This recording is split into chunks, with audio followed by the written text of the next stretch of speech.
Hola, ¿qué tal? ¿Cómo estás?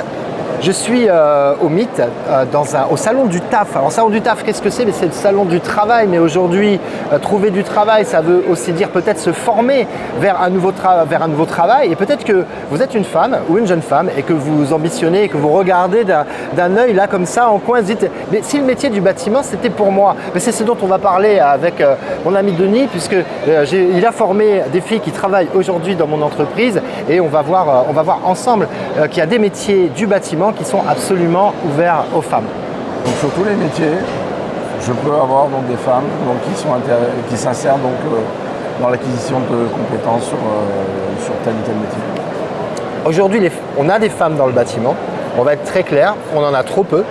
On en a beaucoup moins que ce qu'on aura. Et je pense que l'évolution des mentalités fait que voilà, il y a de plus en plus de filles qui se posent la question et il y en a vraiment dans tous les métiers, parce qu'on a parlé des conducteurs d'engins, mais alors moi je suis pas mal de gens sur les réseaux, j'ai des copines carreleuses, je l'ai dit, j'en ai dans la peinture, j'en ai dans le placo, j'en ai dans... En fait, il n'y a pas dans l'électricité, dans la rénovation générale, j'ai envie de dire, je crois que j'ai pas de copine maçonne, mais il faut que je me renseigne, si je gratte, je vais en trouver. Donc, non mais c'est clair, oui, tu as formé des femmes en maçonnerie. J'en ai, oui. T'en as en maçonnerie. J'en ai en maçonnerie. Donc, voilà. Donc aujourd'hui, effectivement, les métiers du bâtiment sont ouverts aux femmes. Je pense qu'il y a un des phénomènes aussi qui a permis de rendre ça possible, c'est vraisemblablement, on a facilité le métier pour les hommes. Le sac de ciment est moins lourd. On a fait, parce qu'en fait ça cassait des bonhommes, hein, ça cassait pas, donc c'était un peu exclu aux femmes parce que déjà ça cassait des bonhommes. Et aujourd'hui on a le débat des retraites sur la pénibilité du travail. C'est pas le sujet de la vidéo, mais il y a quand même, on sait aujourd'hui qu'effectivement pour les ouvriers du bâtiment, travailler longtemps c'est compliqué à cause de la pénibilité. Et ça a beaucoup changé. C'est un raisonnement d'entreprise maintenant. Je pense que ce soit homme ou femme, si tu casses le dos de tes salariés, obligatoirement, tu as des compétences que tu ne peux pas donc, mettre en place sur des chantiers. Oui. Non, aujourd'hui, clairement, faire attention, la santé au travail, c'est un vrai argument qui concerne effectivement les hommes et bien sûr les femmes. Mais on en parle, il y a des systèmes, en plus des innovations qui sont en train d'apparaître, il y a les exosquelettes, il y a ce genre de choses qui permettent aujourd'hui d'être beaucoup moins chargés physiquement. Et puis tous ces engins de levage qu'on a aussi à disposition sur les chantiers, ce qui n'était pas le cas avant. Moi, ne serait-ce qu'au début de ma carrière, je montais beaucoup de choses à l'épaule. Aujourd'hui, dès qu'on a un besoin, on a un engin. On ne prend plus la pelle et la pioche. On est plus dans l'accompagnement de charge que véritablement charger la mule. Est-ce que tu formes des gens à faire de la pelle et de la pioche chez toi? Non. On forme à la mini-pelle. La mini-pelle est très appréciée. On ne sait plus faire... On sait plus faire 2 mètres de fouille sans aller chercher une mini-pelle. Donc beaucoup moins de pénibilité effectivement aujourd'hui dans le bâtiment pour les hommes et c'est peut-être ce qui rend aussi le métier plus accessible aux femmes aujourd'hui. Et est-ce qu'elles sont véritablement intégrées, acceptées dans une organisation, dans une équipe? Alors moi c'est intéressant parce que j'en ai vu arriver plusieurs dans l'entreprise, 3 exactement. Ouais. J'en ai encore qui sont en poste aujourd'hui, j'en ai eu en intérim. Évidemment qu'au départ il y a toujours un peu d'étonnement parce qu'on voit passer beaucoup de garçons, on est toujours étonné et on est toujours, mais je dis bien toujours, toujours agréablement surpris parce qu'en fait effectivement nous-mêmes en premier les garçons on a un peu des a priori, on se dit tiens une femme dans un métier de garçon, d'abord elles font le job, très bien, on s'aperçoit qu'elles sont, elles sont là quoi, elles sont présentes que ce soit physiquement, elles apportent une chose à l'équipe, il y a de la créativité, il y a peut-être un autre regard sur la sécurité, elles sont très prudentes.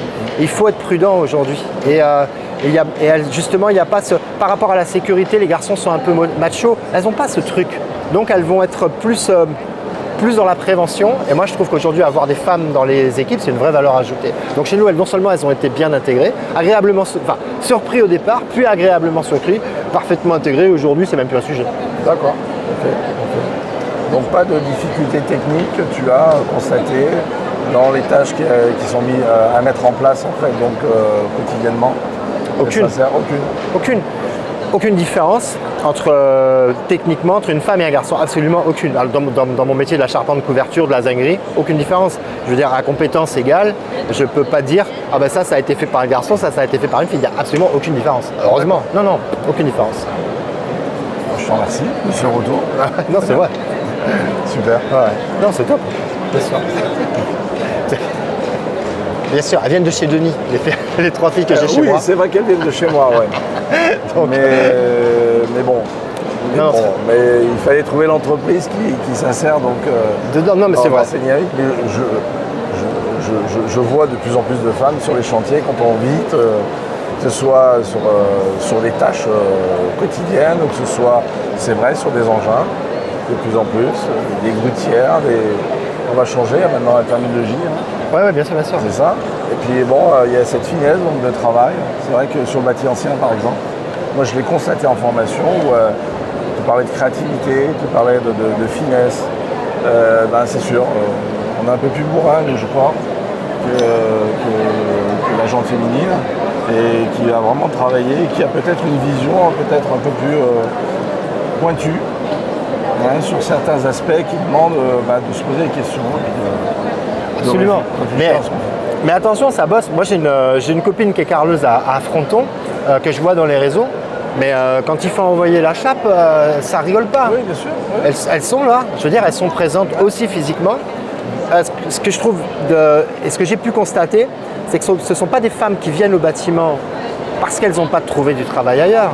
Non, ce sont des femmes qui viennent au bâtiment parce qu'elles ont une appétence pour ça. Elles ont envie de ça. Elles ont envie de faire. Elles ont envie de travailler avec leurs mains. Elles ont envie de faire. Elles le font bien. Elles sont aussi passionnées que les garçons, aussi engagées que les garçons, autant à la recherche d'innovation et de faire progresser les choses et de la productivité des chantiers. Il n'y a aucune différence. Et effectivement, c'est des passionnés du bâtiment, tout comme nous.